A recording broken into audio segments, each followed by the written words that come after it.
Hey guys, welcome to another Warframe video, and ever since I tweaked my Inaros build, the number one question in the comments has been, how do you have so much health? How do you have 6,820 health? With the second most asked question being, what is your Inaros build? So I thought I would do an update to the lazy tank Inaros because it did change a little bit with the release of Plains of Eidolon and some of the new mods. So let's check the build out and then I'm going to talk about it a little bit more, alright? Now, my Inaros has 4 Forma on him, but that's because this is like the 4th or 5th build that I did for him, and this particular setup shouldn't require more than 2 Forma. Inaros comes with 2 deep polarities as standard, so that's Primed Vigor and Steel Fiber taken care of, and you want to add 2 more for Vitality and Armored Agility. And right off the bat, we have something that you don't see used an awful lot, and that is Sprint Boost as my Aura and then Rush in my Exilus slot. And this is something that I've been doing a lot lately. Basically, whenever I can squeeze in a little bit of sprint speed on a frame without sacrificing too much, I will do it, especially on setups that I like to use melee weapons on, because it just makes combos where you can move around and even sprint around much more fun. And it works fantastically with this setup in particular,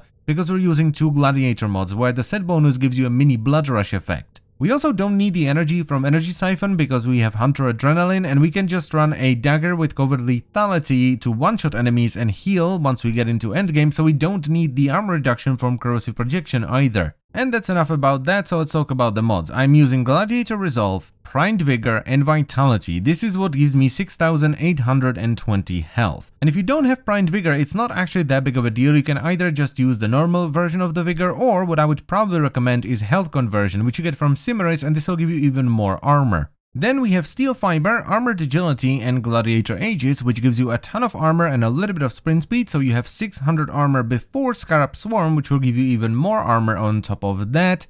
Next up, we have one of my favorite augments in the game called Negation Swarm, which augments Scarab Swarm to protect you from status effects. So if you get hit by a knockdown, or you get hit by a status effect, or you run into a Corpus Laser Door or the Grenier Sensor Door, you will not be affected by that, and it will instead drain 3% of your Scarab Swarm, which is amazing. And the final mod we have here is Hunter Adrenaline, which is basically just a better version of Rage. And what this mod does is it takes 45% of all the damage that's dealt to your health after armor reduction, and it will convert it into energy, which is awesome on Inaros because he doesn't have any shield, so as soon as you take damage, you generate energy, so it basically gives you infinite energy. Now, this setup is unsurprisingly very beefy, and it takes a lot of enemy firepower to take you down, but it is not invincible. If you go full herb derp and you just stand there in the open and take it, you will die pretty fast, especially if you're doing high-level missions. Luckily, there are things you can do to prevent that from happening, one of which being Inaros' passive, where if you kill an enemy with either a stealth finisher or a counterattack finisher,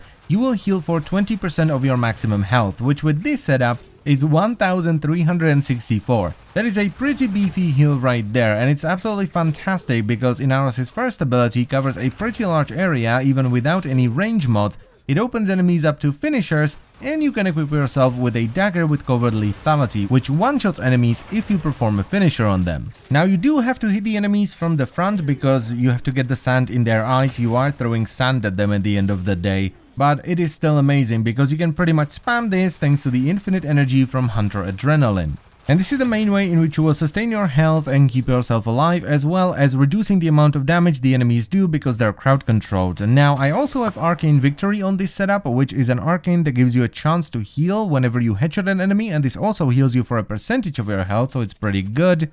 And I'm running Mediray on all my Sentinels, which also heals you for a percentage of your health. Now, the reason I wanted this build to have as much health and armor as it does right now is, well, first of all, I wanted a lazy tank setup that will survive the vast majority of the game without me worrying about it too much, something that would be great for showcasing weapons. But second of all, I wanted to have a buffer, something that will give me time to react to what's happening around me. So if I'm doing a Corpus Sortie and I run into a room and there's a bunch of Corpus Techs in there, the absolutely gargantuous amount of health and armor this setup has gives me just enough time to go balls, throw the sand in a random direction, and start doing finishers to heal myself back up. It's also really nice to have a super tanky setup that's not afraid of nullifiers and combined Scrumbus units, because all that happens when your powers get nullified is you lose your Scarab Swarm. That's not that big of a deal. It gives you some extra armor and it protects you from status effects. You're not gonna die without it. You still don't want to faceplant into nullifier bubbles, yeah, because you want to have Scarab Swarm up as much as possible. It does give you extra tankiness, and the immunity to status effects is nice,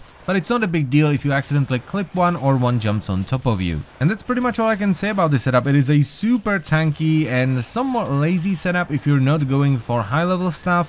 And ever since I swapped into it, I don't die or go down more than like 2, maybe 3 times a week. It is super tanky. Whenever I go down on this setup, I'm not even mad, I'm just impressed. I'm like, wow, what managed to do so much damage to actually take this son of a bitch down? That's amazing. So if you're like me and you like tanky warframes, I would definitely recommend you check this setup out. It's amazingly tanky.